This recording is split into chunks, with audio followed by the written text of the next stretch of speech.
अल्हम्दुलिल्लाहि रब्बिल आलमीन वल आकिबतु लिल मुत्तकीन वस्सलातु वस्सलामु अला सय्यदिल अंबियाइ वल मुरसलीन व अला आलिहि व अस्हाबिहि अजमाइन अम्मा बाद फ़ौज़ु बिल्लाहि मिनश शैतानिर रजीम बिस्मिल्लाहिर रहमानिर रहीम वइज़ा बातशतुम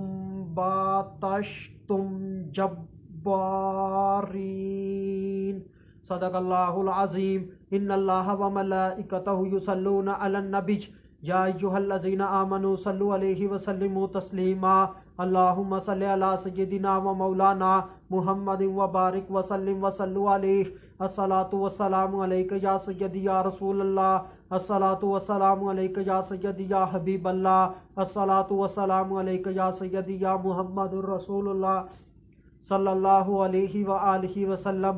अल्लाह तबारक व तआला की हम्द व सलाह और उसके प्यारे हबीब हज़रत मोहम्मद सल्लल्लाहु अलैहि व आलिहि वसल्लम की ज़ात अक़दस पर दुरूद व सलाम का नजराना पेश करने के बाद मैं सच्चे दिल से दुआ गो हूँ कि अल्लाह अज़्ज़ व जल मुझे हक सच ठीक ठीक बयान करने की तौफीक अता फरमाए। अगर इसमें कोई गलती कोताही हो तो अल्लाह अज़्ज़ व जल अपने शान करीमी के सदक़े से मुझ बंदा नाचीज़ को मुआफ़ी अता फरमाए। दुआया कलिमात के बाद आज का जो मेरा उन्वान है वो है पकड़।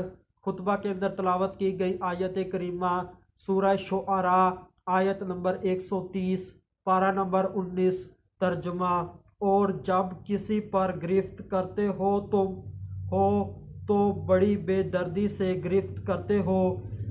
पिछली आयत करीमा के अंदर हज़रत हूद अलैहिस्सलाम ने अपनी कौम आद से सवाल किया और तुम बनाते हो मजबूत महल, शायद तुम हमेशा रहोगे। इस आयत करीमा के अंदर हज़रत हूद अलैहिस्सलाम ने अपनी कौम आद से कहा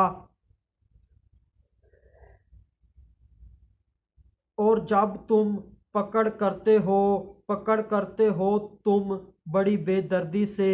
इस आयत का सादा सा आसान सा मतलब यही हो सकता है, जब कोई तुम्हारे हाथ लग जाता है तो तुम उसके ऊपर खूब जुल्म करते हो। जब कोई तुम्हारे हाथ लग जाता है तो तुम उसके ऊपर खूब जबर करते हो, तुम उसके ऊपर खूब तशद्दुद करते हो, तुम उसको ज़्यादा से ज़्यादा नुकसान पहुंचाने की कोशिश करते हो।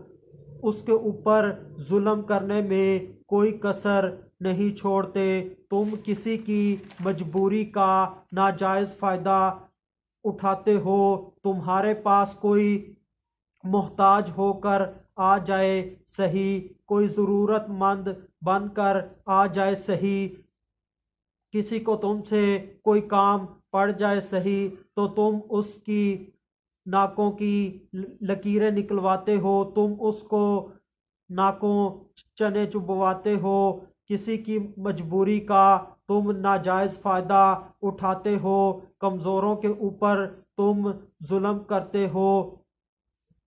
तुम उनको जिस्मानी सज़ाएं देते हो। तुम उनके साथ संग दिली का मुआमला करते हो। तुम उसे तलवार से कत्ल कर देते हो। तुम उसे गुस्से से कत्ल कर देते हो।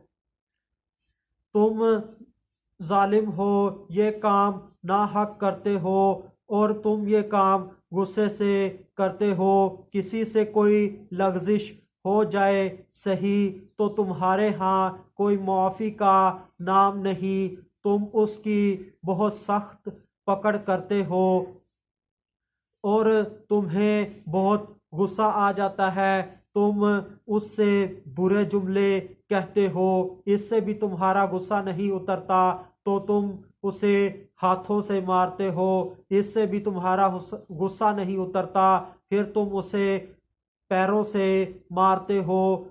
इससे भी तुम्हारा गुस्सा नहीं जब उतरता तो तुम उसे डंडे से मारते हो, इससे भी तुम्हारा जब गुस्सा नहीं उतरता तुम उसे लोहे से मारते हो, जब इससे भी तुम्हारा गुस्सा नहीं उतरता तो तुम उसको तलवार से कत्ल कर देते हो।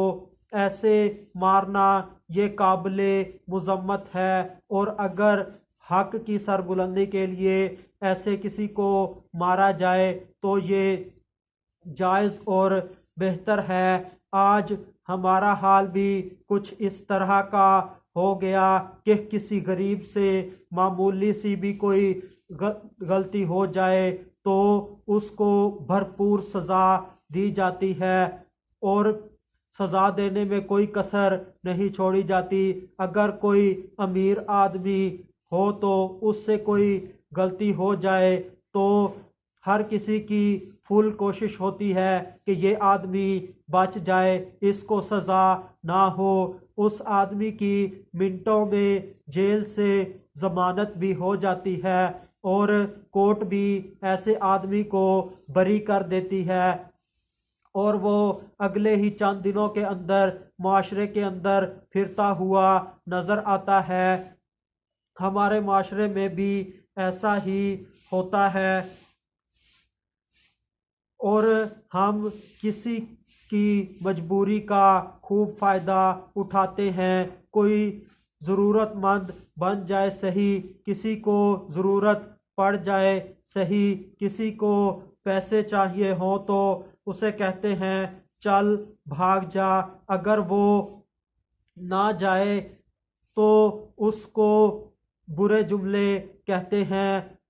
अगर वो मिन्नते तरले करने लग जाए तो उसको पाँव से ठोकर मारते हैं, और वो रोता कुरलाता रहता है, और उसकी ज़रूरत को पूरा नहीं किया जाता, और उस जो जिसके पास वो लेने आता है पैसे वगैरह ज़रूरत पूरी करने के लिए, वो अपने मुलाजमों को कहकर उसे धक्के दिलवा कर अपने घर से, अपनी हवेली से निकलवा देता है। इस तरह का जुल्म हमारे माशरे में होता है, हो रहा है, और वो गरीब रोता कुरलाता रह जाता है, और उसकी ज़रूरत को पूरा नहीं किया जाता।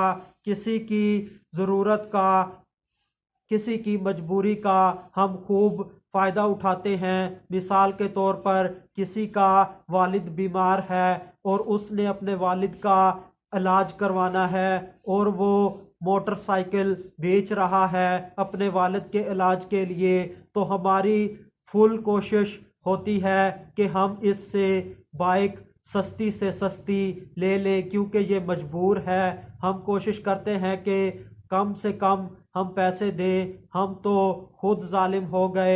आखिर में अल्लाह तबारक व तआला से दुआ है कि अल्लाह तबारक व तआला हमें जालिम बनने से बचाए और मजलूम की मदद करने की तौफीक अता फरमाए। वमा अलैना इल्लल बलागुम मुबीन।